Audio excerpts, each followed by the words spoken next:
Sri Chaitanya Charitamrita, Adi Lila, chapter 10, text 7. Vande Shri Krishna Chaitanya Prema Maratha Priyan Prema Marataro Priyan Shakarupan Bhaktaganan Krishna Prema Pala Pradan. Translation: I offer my obeisances to all the dear devotees of Sri Chaitanya Mahaprabhu, the eternal tree of love of Godhead.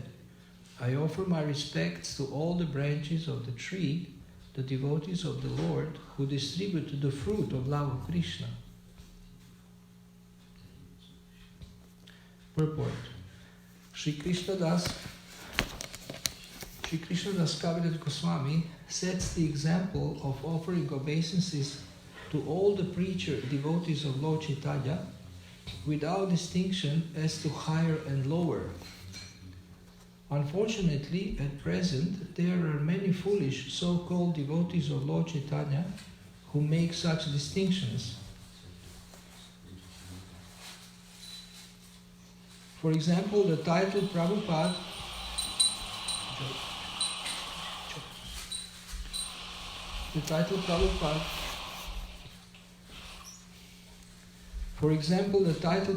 is offered to a spiritual master, especially to a distinguished spiritual master such as Srila Rupa Goswami Prabhupada, Srila Jiva Goswami Prabhupada, or Srila Bhaktisiddhanta Saraswati Goswami Prabhupada.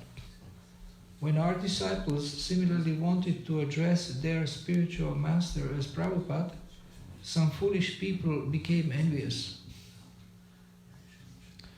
Not considering the propaganda work of the Hare Krishna movement, simply because these disciples addressed their spiritual master as Prabhupada, they became so envious that they formed a faction along with other such envious persons just to minimize the value of the Krishna consciousness movement.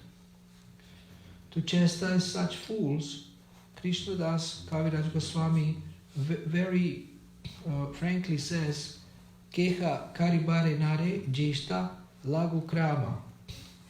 Anyone who is a bona fide preacher of the cult of Sri Chaitanya Mahaprabhu must be respectful to the real devotees of Lord Chaitanya. One should not be envious, considering one preacher to be very great and another to be very lowly. This is a material distinction and has no place on the platform of spiritual activities. Krishnadas Kaviraj Goswami therefore offers equal respect to all the preachers of the cult of Sri Chaitanya Mahaprabhu, who are compared to the branches of the tree. ISKCON is one of these branches, and it should therefore be respected by all sincere devotees of Lord Chaitanya Mahaprabhu. Vande Shri Krishna Chaitanya Primamara To Priyan Shaka Rupan Bhakta Ganan Krishna Prema Palapradan. I offer my obeisances to all the dear devotees of Sri Chaitanya Mahaprabhu, the eternal tree of love of Godhead. I offer my respects to all the branches of the tree, the devotees of the Lord, who distribute the fruit of love of Krishna. So the next verse is 8. Maybe you can write it down. The next is 8.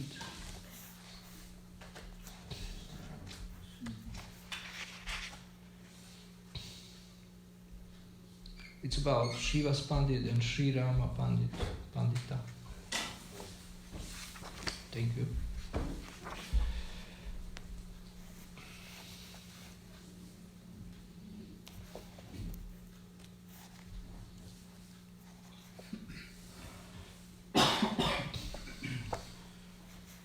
It is said that Chaitanya Charitamrita shows how to actually apply the principles of Bhagavad Gita in one's life. That Lord Chaitanya showed how to serve Krishna in a practical way by chanting, dancing, distributing prasadam, discussing philosophy, encouraging people to take up devotional service, and explaining the universality of Krishna consciousness. It's not something sectarian, it's something actually for everyone. And this is also what attracted me to Krishna consciousness, its universality.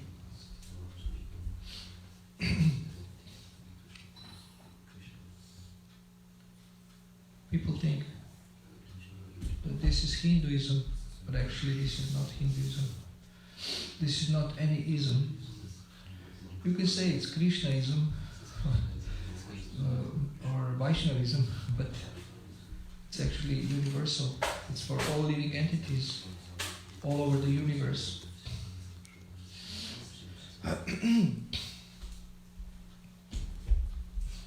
So the word Vande, also there is one of the processes of devotional service is Vandanam, offering obeisances or offering prayers, and Krishna's uncle Akrura, he attained perfection by offering obeisances, by actually offering prayers, and these prayers are described in the 10th canto of Srimad Bhagavatam. Akrura was a general and he was Krishna's uncle. And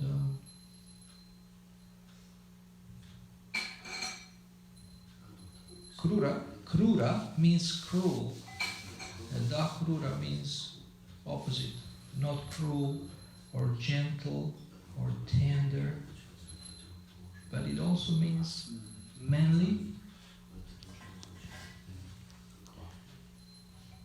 I looked in the Sanskrit dictionary the other day. It has few other meanings, but the main meaning is not cruel. Not cruel. But actually gopis don't like Akrura,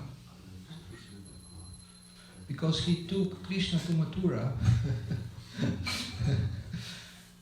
Yeah, Akrura took Krishna to Mathura, and but he had amazing realizations there when he was doing that. Then the next word is Sri Krishna Chaitanya, which refers to Lord Sri Chaitanya Mahaprabhu. He is Krishna himself, who has appeared as a devotee in the mood of Srimati Radharani, with a golden complexion. With Srimati Radharani has such a golden complexion.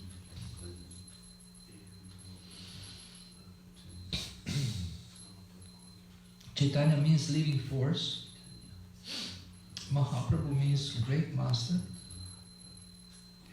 Then Prema Amara Tarho, eternal tree full of love of Godhead.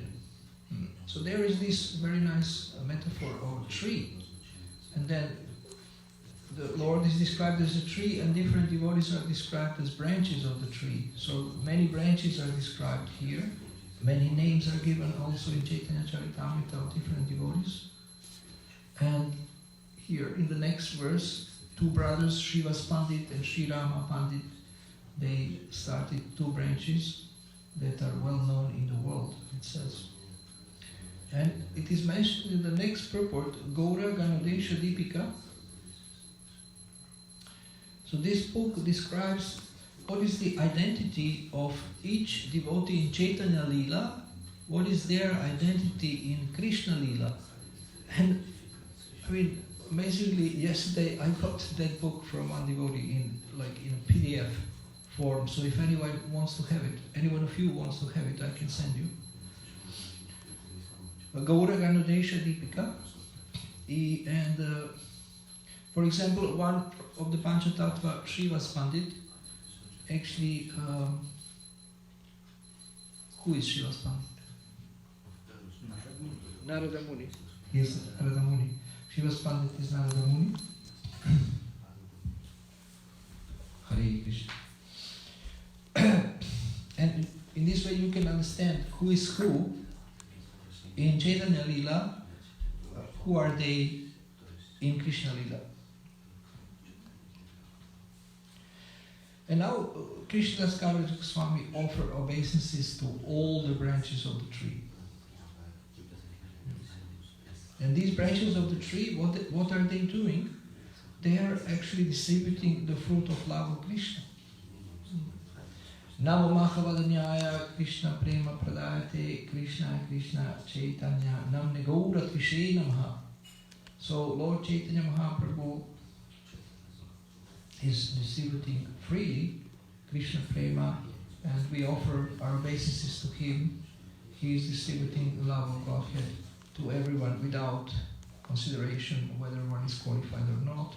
Like the sun is shining on everyone, whether he is a thief or he is a very devoted, pious person.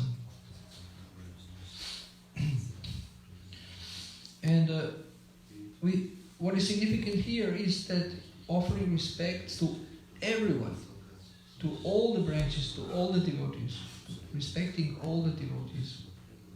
And based on this verse, Srila Prabhupada has explained in the purport that even if devotees are from the West, even if they are from very low families like we are, like families of meat eaters and smokers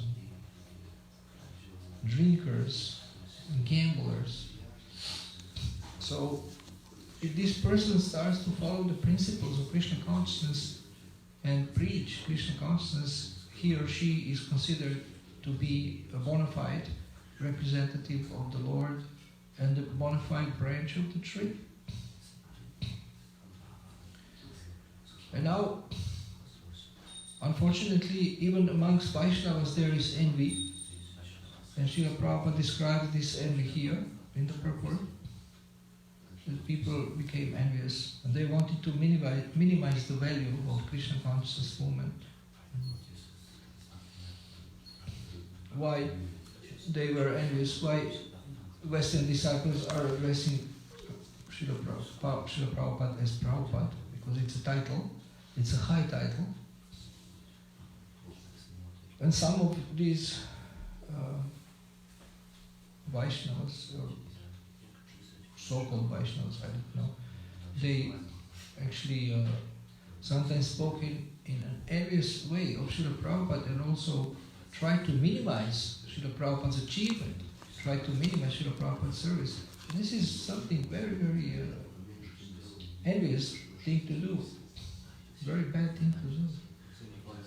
When Srila Prabhupada has done like miracle, amazing things, then they want to minimize in some ways.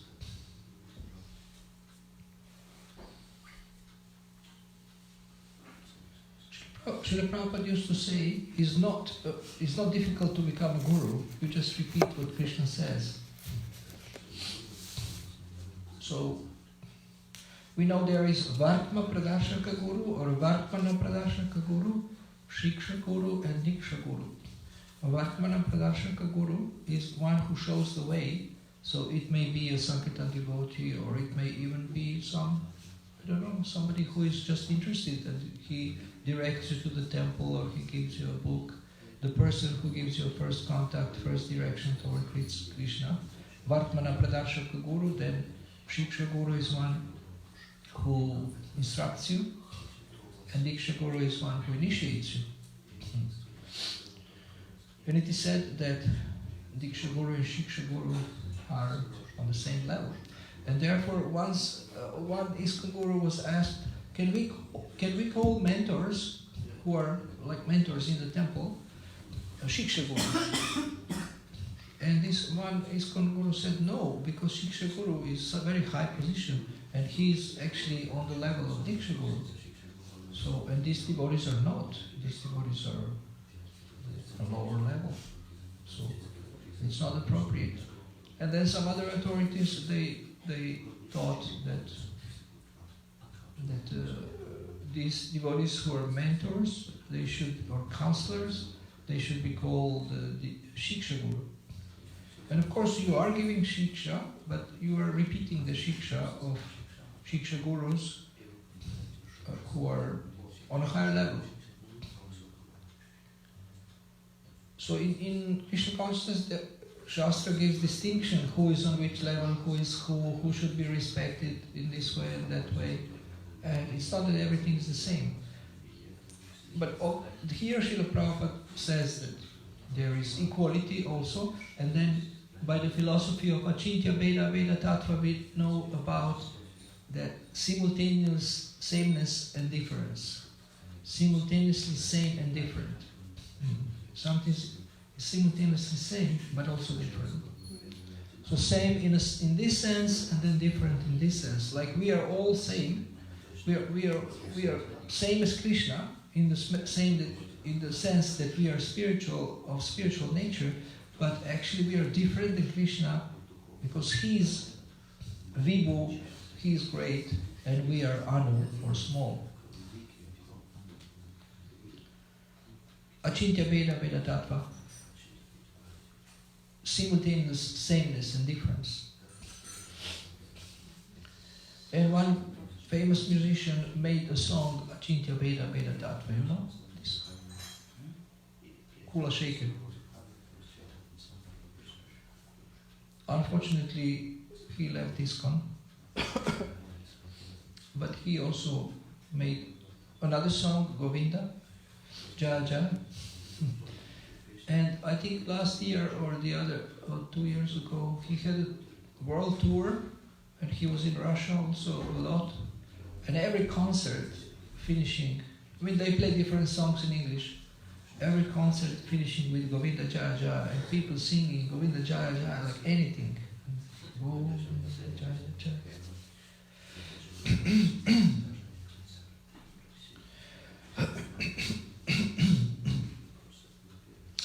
So Chaitanya Charitamrita also can be seen from the point of view of devotee care. We can see that there is a lot of devotee care in Chaitanya Charitamrita. And Lord Chaitanya Mahaprabhu, he himself showed a lot of care for devotees. And he would serve prasadam to them, he would give them garlands, he would praise them. And the devotees would perform kirtan sometimes, but sometimes they would get tired and they would need to rest even during the day, because like for many hours there is a kirtan, and then someone would actually make an indication to the Lord that devotees are tired, and then the Lord will say, okay, then let's take rest. Let's take rest.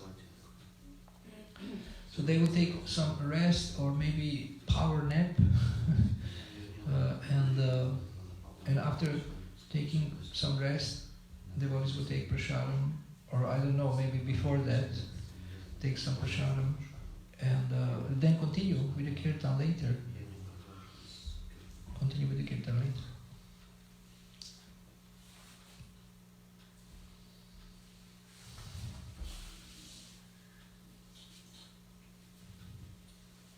Now, some people say, I like kirtan, but I don't like japa. And also some devotees like kirtan, but they don't chant 60 rounds. But we see that acharyas have shown us that they chanted both japa and kirtan, because both are important for purification.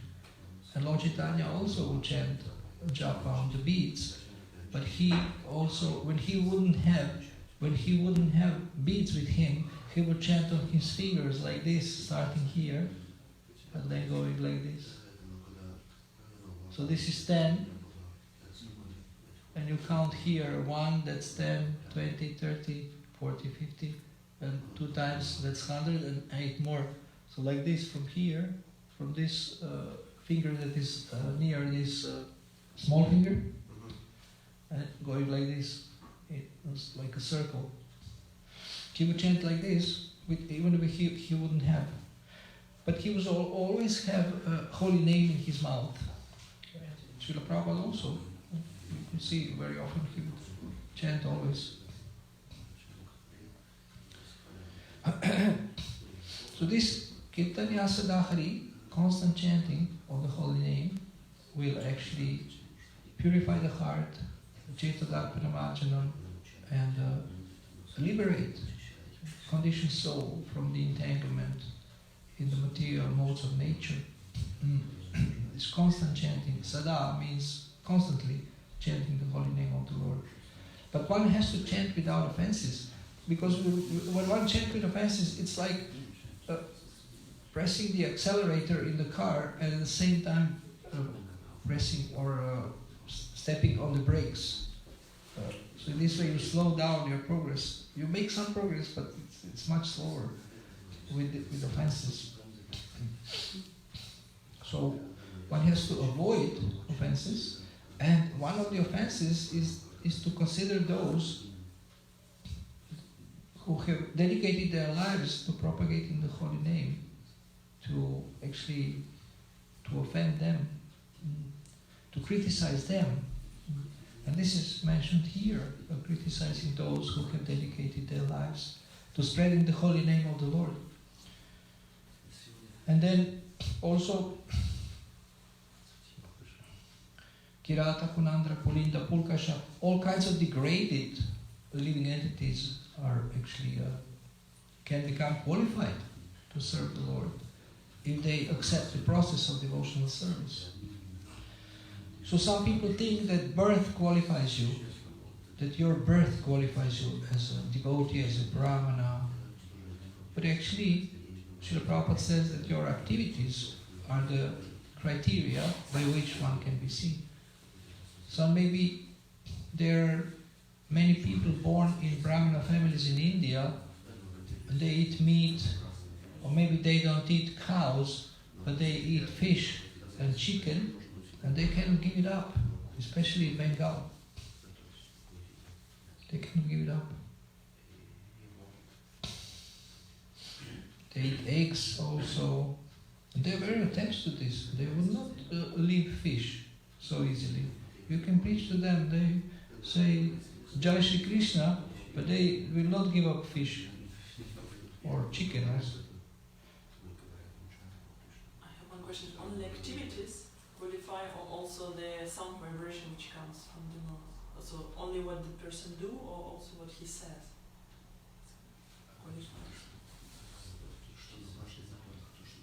Well, speaking can be considered also doing. So it includes everything. But this, what you say, it reminds me of the verse in Varaha Purana, quoted by Madhvacharya in his commentaries to the 11th canto of the Srimad Bhagavatam.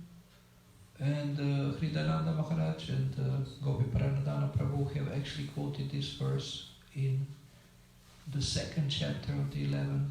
I think it's 11:240, 2nd chapter of the 11th canto.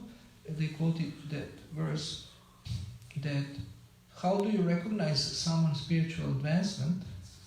Because some devotees are very ecstatic, and someone may think, oh, this one person is very ecstatic externally, he must be very advanced. And somebody is very introspective and quiet and withdrawn, and he would not join kirtan so easily. Or at least maybe dancing not so easily, and they are more quiet, more gentle. But this verse says this is not how you actually determine who is advanced. There are 2 criteria for advancement. One is steadiness or steadfastness. How steady you are in devotional service year after year, continuing with the process. You don't give up. You don't stop. You go away and then for some time you're doing something else, then coming back. That's not steadfastness, but just every day serving. And then another is merciful vibrations that come from someone's mouth. Merciful vibrations that come from someone's mouth. And all these devotees of Lord Chaitanya, they have exhibited both steadfastness and both merciful vibrations. And the most merciful vibration is Hare Krishna Mahamantra. So when devotees were cleaning the Gundicha temple, they would stop saying anything else to communicate with each other. They would always just say Hare Krishna. When they would hand the bucket, they would say Hare Krishna. when they would receive the bucket for splashing the temple, they would say Hare Krishna, and everything was Hare Krishna. Always. There is nothing else to say. Only Hare Krishna. It's perfect. It's a perfect vibration. But merciful vibration also can mean that you are not judgmental. And then you may say, oh, Srila Prabhupada was so judgmental. He was criticizing materialists like anything. He was criticizing Mayavadis like anything. But that's also merciful because he is showing what will not please the Lord. And he is not doing it from the platform of envy. He is not doing it from a platform of envy. Someone may criticize from the platform of envy, and someone may criticize from the platform of love, and these are two different things. So when someone criticizes you from the platform of love, you should not get angry. When someone criticizes you from the platform of envy, you will probably get angry, but you should understand that sometimes if there is no one around who is not envious, then Krishna is talking to you through envious people. Because you have to hear it, you cannot hear Krishna from the heart, so he is telling you something through the mouth of somebody who is envious.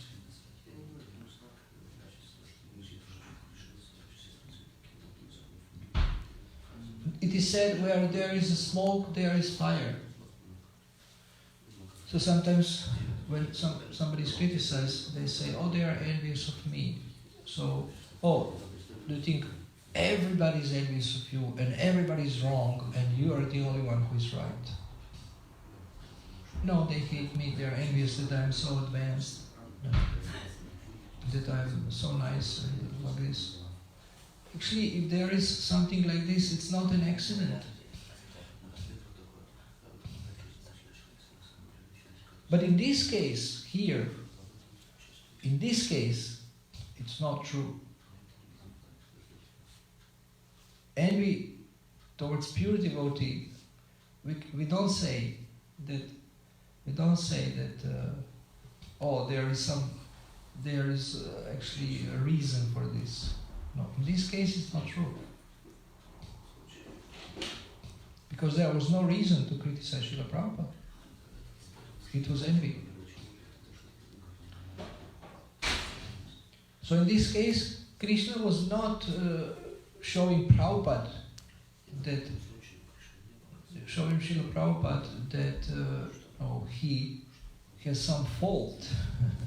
In this case, Krishna is showing that people will be envious of you, even if you are perfect.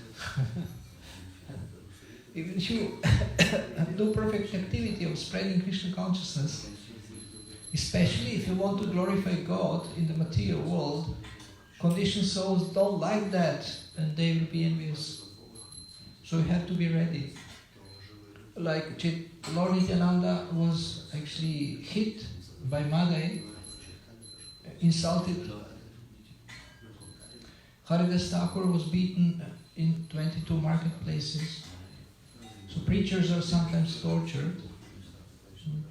Srila Prabhupada was chased by a person with a revolver.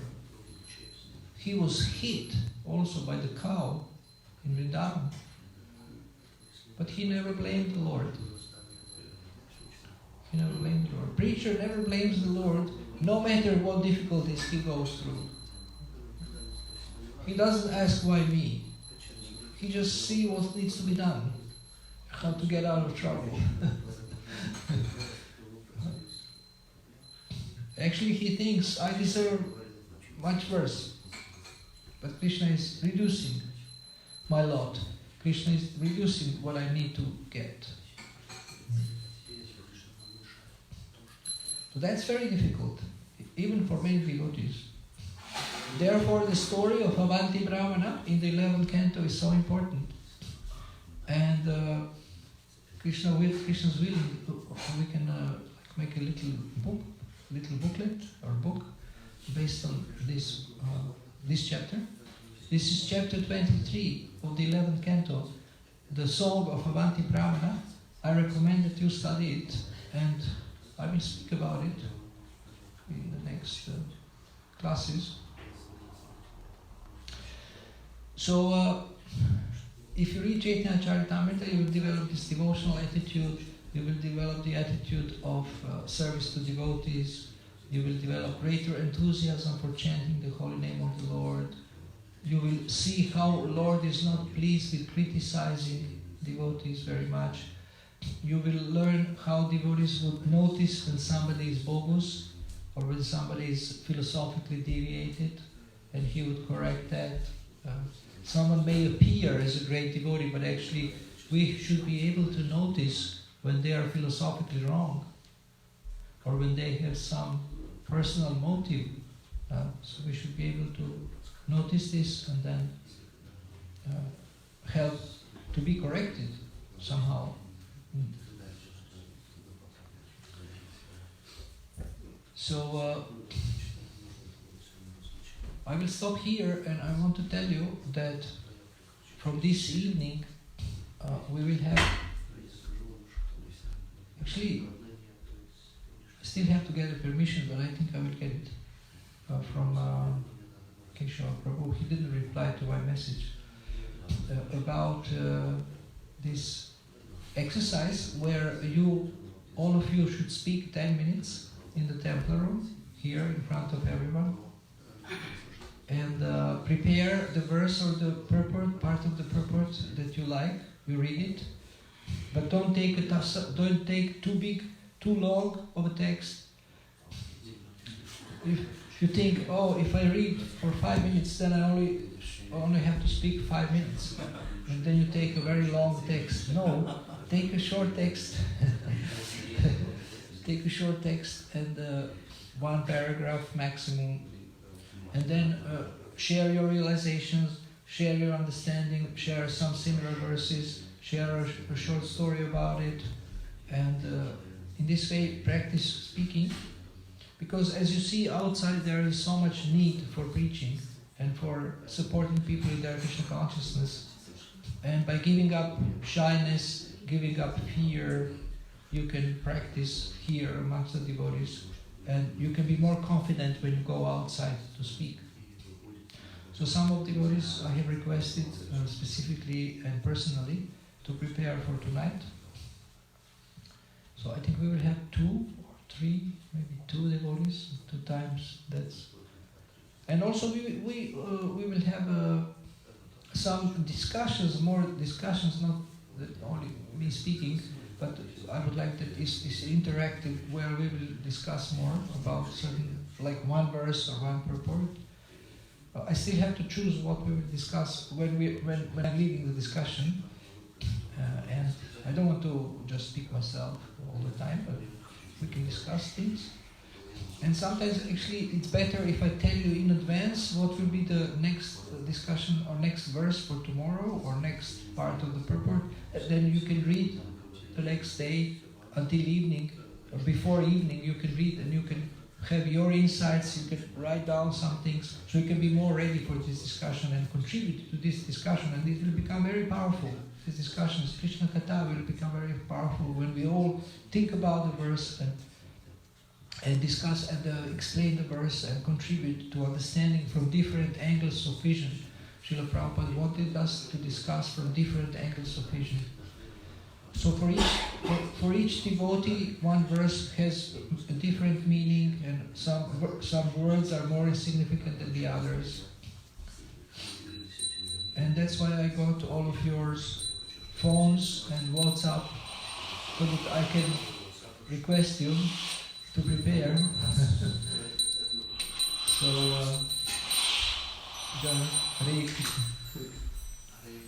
So please don't try to avoid or escape or miss this program, but attend boldly, attend it, and show what you are made of. Show that you are bold Lord Chaitanya soldiers, that you are a bold Lord Chaitanya soldier, and you are not spoiled mommy's boy or girl. You should be able to stand up for Krishna even if at the risk of your life and say, please understand how valuable this is. This Krishna consciousness, it's universal. People sometimes may attack you or something, but you explain to them. And Lord Chaitanya was able to convert people by his love, by his knowledge, by his logic and reason, by his embrace, by his feeding them prasadam, by his chanting, and for Mayavadis by his light, only by his light. So thank you very much for listening. Do you have any questions? So one technical question regarding this course is, you will let the speaker know in advance, right? Who's going to speak? For example, today, it's not surprising. Who is speaking today? Okay. Yeah. So Where is Mary Madhava Prabhu? He's cooking probably breakfast. Okay. So I have requested Bhakti Nirina and Bhakti Sebastian. On Monday, you said. On Monday? Yes.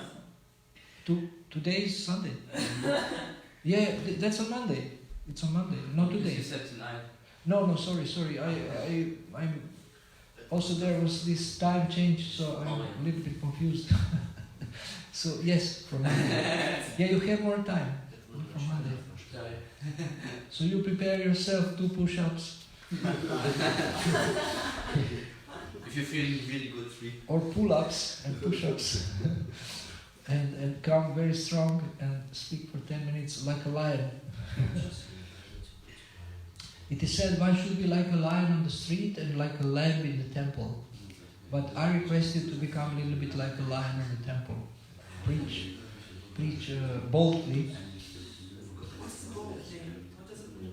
Bold, brave, courageous. One more question, Prabhuji. Prabhuji, this purport from this last shloka we read, where it is mentioned about designating our Srila Prabhupada as Srila Prabhupada title. This purport is also written by Srila Prabhupada himself or his disciples translated? I think Prabhupada wrote it. Okay. Yeah, they didn't write purports there is only purports in 11th canto and the 10th canto from the chapter 14 to the chapter 80. But these are also Prabhupada's purports. But he is speaking, you can see that he is speaking like this. Hare Krishna, Hare Krishna, Hare Krishna. Also, I don't have your phone number and I don't have your phone number. I have your email, but I don't have your phone number. Do you have my phone number? Yes, I got it from somebody, from Bhakti Sebastian. So nice of you. And the word Mataji doesn't have H. Yeah. You wrote Madhaji. Madhaji. So the word Mataji doesn't have H, and the word Prabhu has H. Oh. So you wrote Nanda Kumar Prabhu without H. And Mataji with an H. Prabhu. And Mataji with an H. And then what else did you write? There were some mistakes. One Yes. last question. So, you mentioned, Prabhuji, that a devotee naturally feels that he deserves more punishment, but it's by the grace of Krishna that his punishment is reduced very little. Wouldn't it be nice, Prabhuji? I mean, why Krishna don't let us know what sins or what bad activities we have done in all the past lives? If we knew it, then it would be easier for me to accept the repentance very easily. Because I don't know what I have done in past lives, so I'm still in doubt whether I did it or didn't do it. So There is this Chitra Rata who is actually keeping track of everything, writing down everything, sinful activities of all living entities. And maybe there is also video recording. So maybe you can pray to Yamaraj to show you a video of your sinful activities, and you will be shocked. You will be shocked. So, how do we know that we are sinful? We know by the reactions that we get, like some suffering we get. And we got this body also. This body is not very glorious.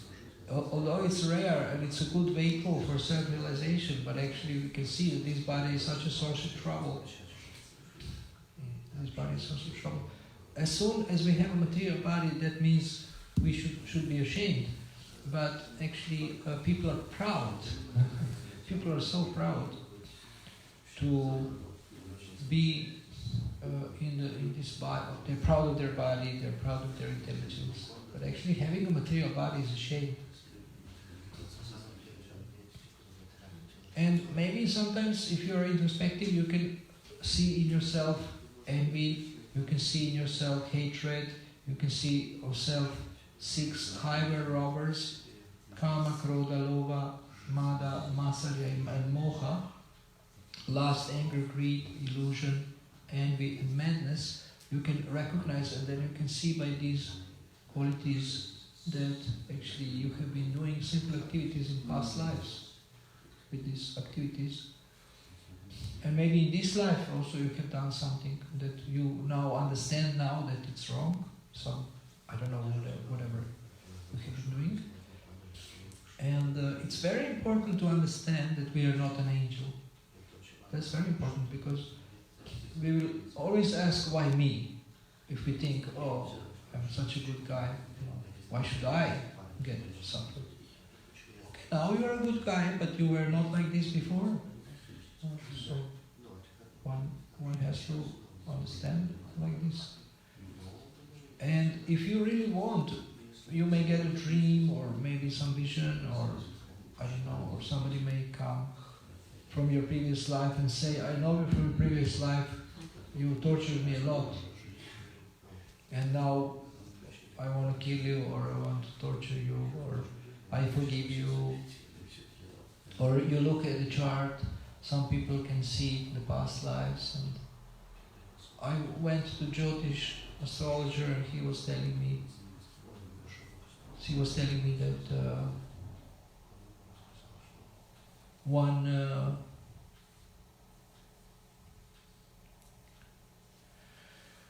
one girl wanted to, I was a teacher, but one girl who was like a disciple more, she wanted to marry me. And then I didn't want. And it hurt her a lot.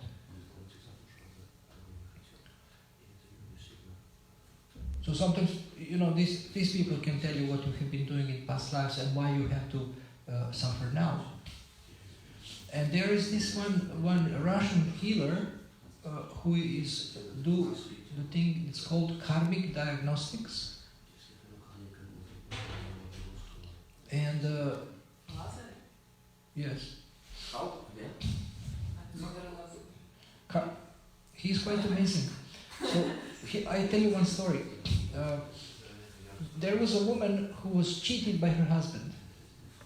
He cheated her and he put her in prison for 7 years. He took all of her possessions by cheating, by lying in the court.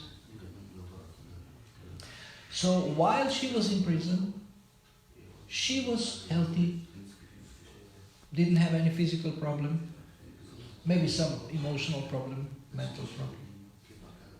But when she got out, she got cancer.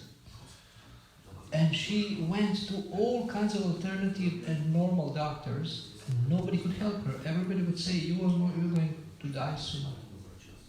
And she went to this gentleman from Russia, who is very pious. He believes in God, he speaks about God. And so they sent her to him because he was like a last resort. He was the last chance for her, that if he can help her, because he speaks about karmic diagnostics. He explains karma also to people and why they have something, and then they accept it more easily and they can work on it more successfully.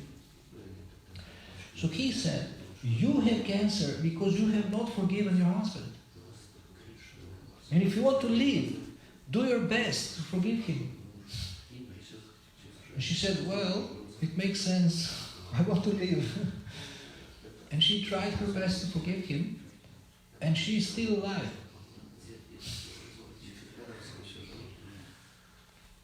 So, you see, even not forgiving brings heavy reactions. But if she understands the law of cause and effect, then she must understand that in the past life she has done this to him, the same thing. Many devotees don't understand the law of karma. We think we understand karma, reincarnation, yoga, meditation. We don't understand any of these things. How is our meditation? Hare Krishna, Krishna Krishna, Hare Hare, Hare Rama, Rama Rama, Hare Krishna, Hare Krishna. It's not meditation, it's sleeping. Nidra yoga. Karma, we don't understand cause and effect. If we would understand cause and effect, then we would never complain. Because for every effect there is a cause. Why is this happening to me? I'm such a nice guy. I don't deserve this. And others maybe deserve, I don't care, but I don't deserve it. I'm a nice guy. But you can understand that if there is effect, there must be a cause. If law is neutral, if law is objective, neutral, law is, sometimes they say impersonal, that it doesn't care. Just you get what you deserve. And there is this law of attraction. Maybe sometimes we can discuss these New Age concepts, because you meet people in preaching. Law of attraction, if you meditate on this, you will get this, and you can also, influence other people. So they say you get what you attract what you think about, or what you desire. But actually, you get what you deserve, not what you think about and what you desire. It may be connected, these two may be connected. You understand? So, if you really want, I think it will be revealed to you. If you really want to be convinced that you were not an angel before, I think it will be revealed to you. But by this logic and reason, you can also understand. Okay, yes? There is a question from internet. Yes. Mataji is asking why we are mostly hoping that the good shall win if we are still so much rascal in reality. And the name? Lara Mataji. Again, can you repeat it? Why we are mostly hoping that the good shall win if we are still so much rascal in reality. Why we are thinking like that?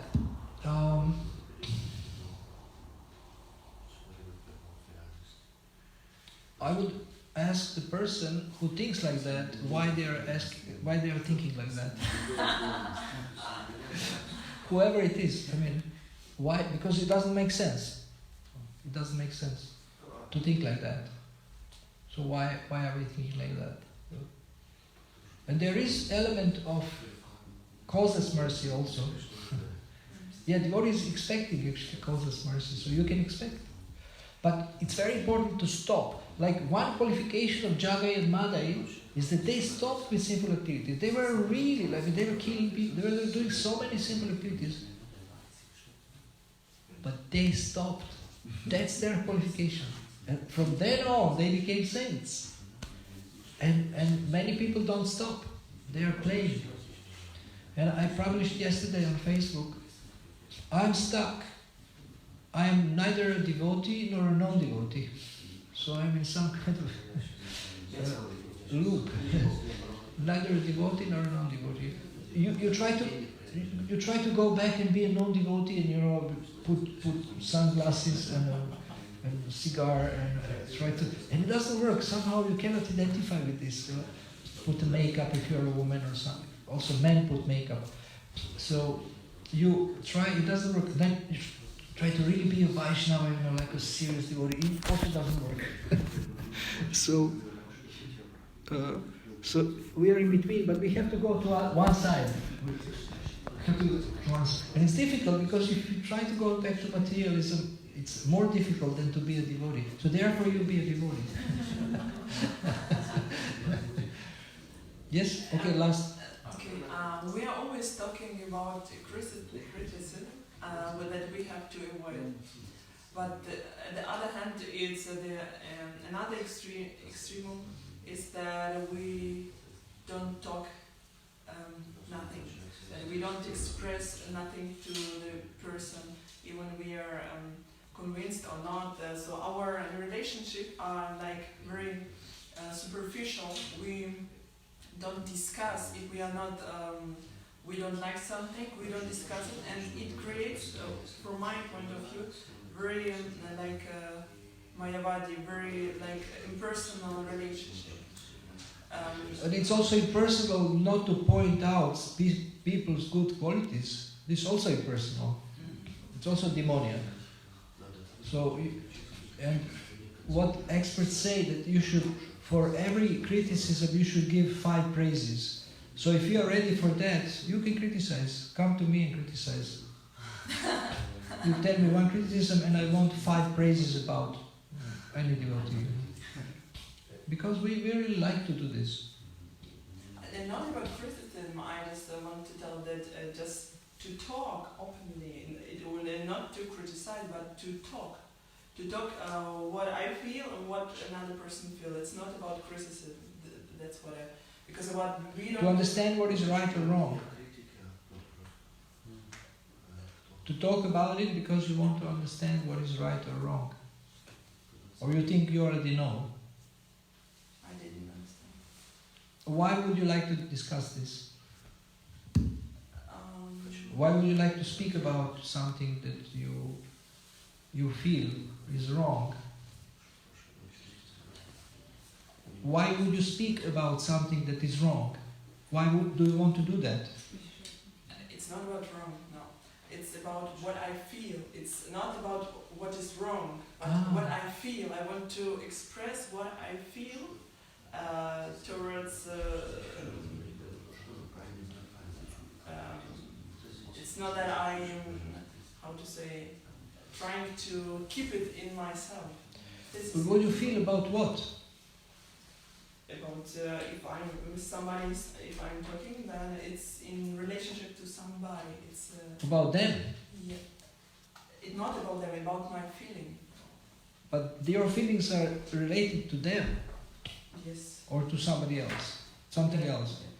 Well, this is a good point. We have to create space for devotees to speak, and that's why I'm pushing the devotee care and the mentoring system, so that you have somebody you can speak confidentially about things and see things in proper perspective.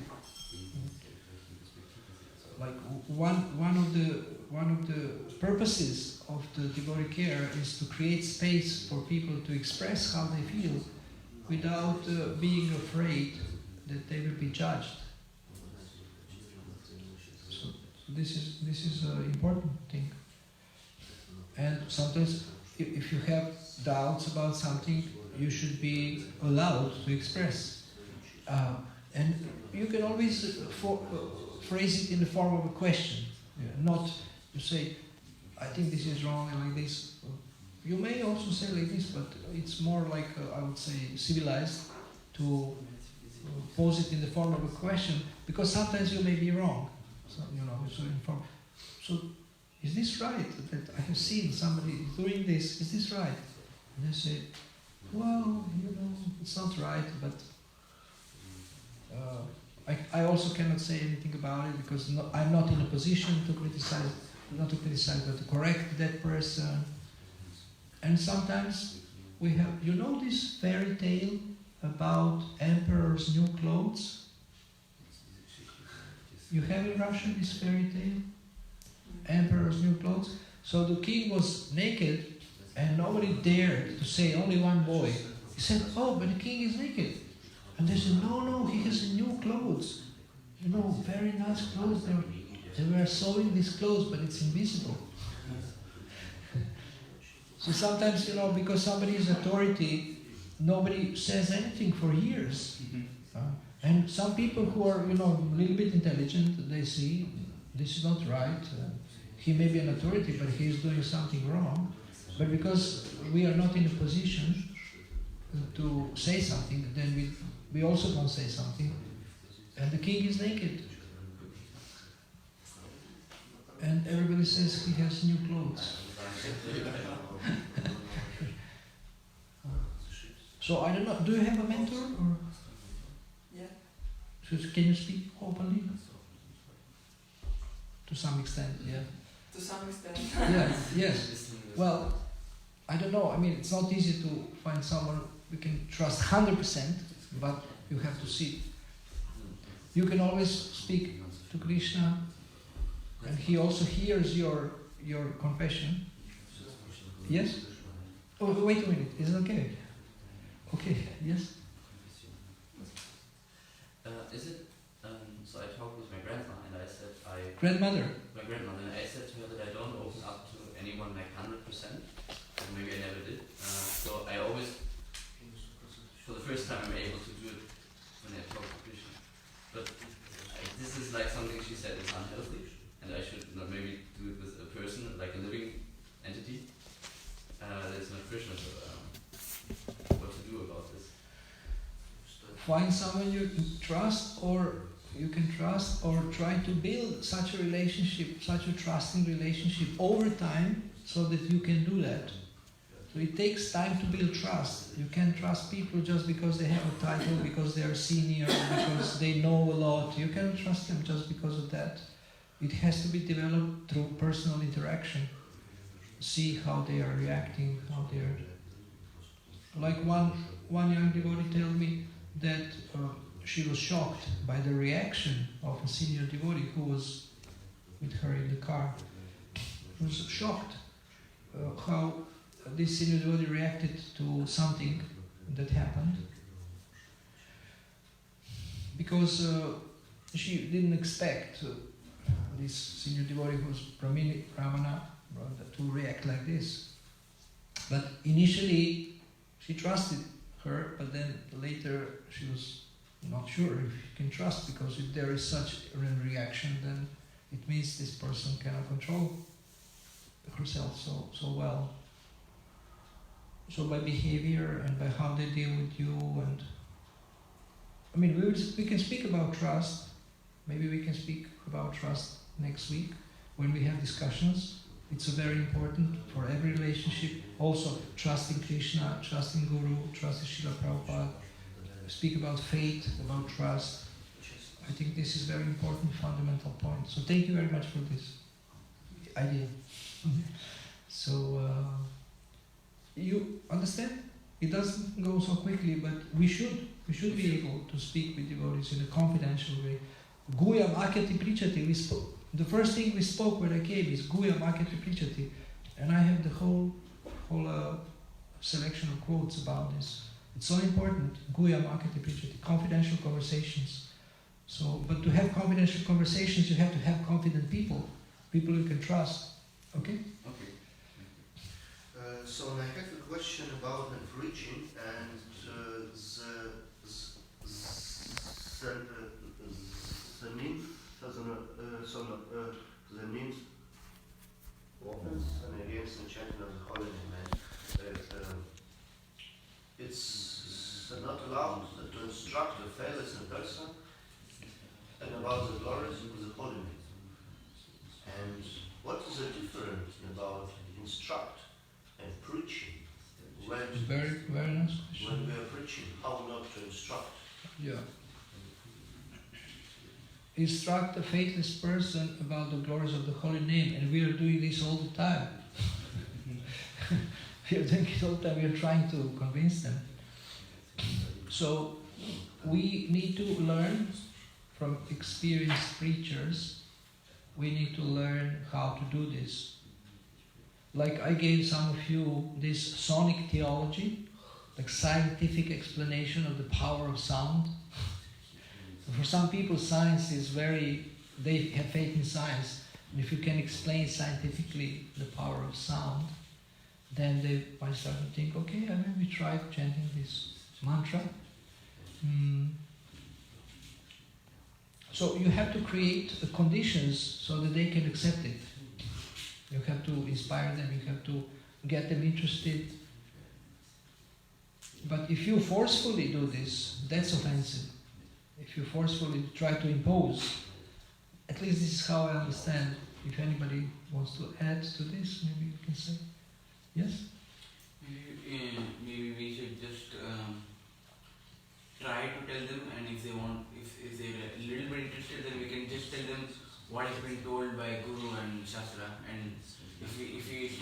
them what are our experiences, and when they don't want to listen, that's kind of instructing. And if we are only telling them what is written in the Shastras, then it's preaching. So you see, you are presenting something without imposing, without telling them, this you have to accept, this is the absolute truth. You are exposing them to information, and then they can choose how they relate to that information. I sometimes tell people, read this book and tell me if it makes sense to you. Like this. So you can also, I want to present you something about the power of sound, which changed my life, but you tell me if it makes sense to you. That this mantra is actually very powerful, and it changed my consciousness, and it also connects you with God, and things like that. So it's a very good question. Yeah, it's a very good question. You don't want to make offenses in instructing people, but at the same time we are asked to preach. So it's an art. You have to learn it by learning from those who are experienced. As he said, also make this distinction. And the more you practice, the better you will be in this. Okay? Very nice question. Thank you. Okay, it's 9 o'clock. Thank you very much. Hare Krishna, Srila Prabhupada ki jai. Akur Prabhuji ki jai.